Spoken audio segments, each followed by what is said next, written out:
Hello, I'm Gil Zilkha. Welcome back to my channel, Essential Classical Music, where we look at the best recordings of the classical music repertoire. This video is taken out of my larger video on the major chamber works. I hope you enjoy it. All right, so now let's talk about the violin sonatas. There were 10 of these. The most famous by far is maybe the most famous violin sonata ever written, the Kreutzer Sonata, number 9.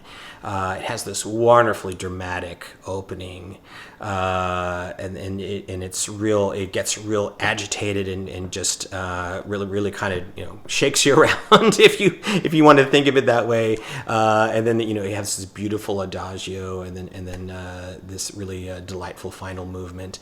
And then you have the Spring Sonata, number 5, which is really sounds just like its moniker. It's just a very kind of delightful piece. Puts you in a good mood. If you're wanting all 10, I recommend this set from the early 70s in excellent stereo. Itzhak Perlman and his friend Vladimir Ashkenazy. Perlman has that wonderful sweet tone, excellent virtuosity. Ashkenazy matches him. The Kreutzer Sonata is just impeccable. This is really a great way to get to know these works for the first time. You can get the two most famous ones, the Spring and the Kreutzer, by themselves if you want. So I'll just put that out there as well. Now another set of the 10 that I want to recommend is this one. Wolfgang Schneiderhan with the pianist Carl Seemann. This is from 1959. Pretty good stereo sound. And Schneiderhan is a little bit rougher around the edge, maybe compared to Perlman, but it's really dramatic and intense. He really, just goes for it dramatically. So this is a set that you're going to want to hear as well. He had this great kind of fullness to his tone. Again, it wasn't like this pristine sound, but it was excellent for romantic repertoire, really expressive. Like I said in my concerto video, he did an excellent version of the Beethoven concerto as well. So if you love these sonatas, I would definitely recommend this as well.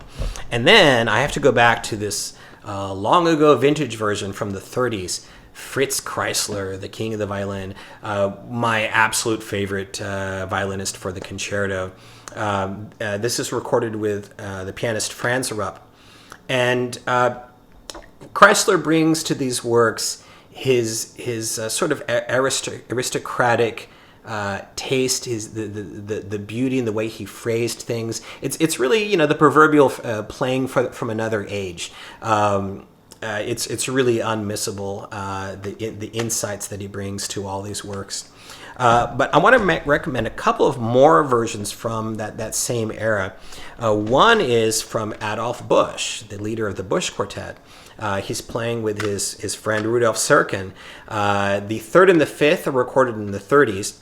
And then the Kreutzer is in a little bit better sound. It's in 1941 after he fled Europe for the U.S.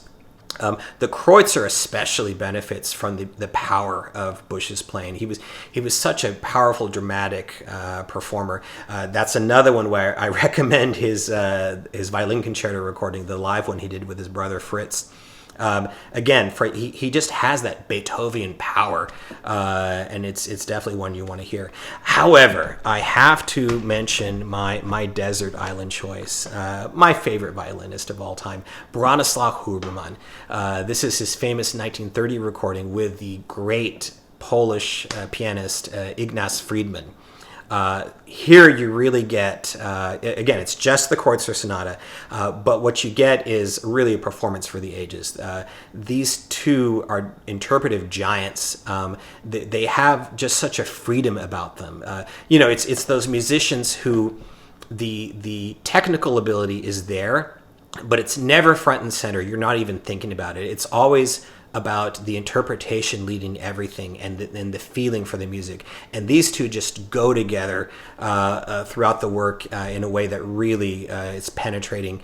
It's pretty good sound for 1930, actually. I wouldn't say that you should hesitate for that reason. It's not too noisy or hissy. So you hear them fairly clearly. A really, really great recording. Thanks for watching. I hope you have a great day and happy listening.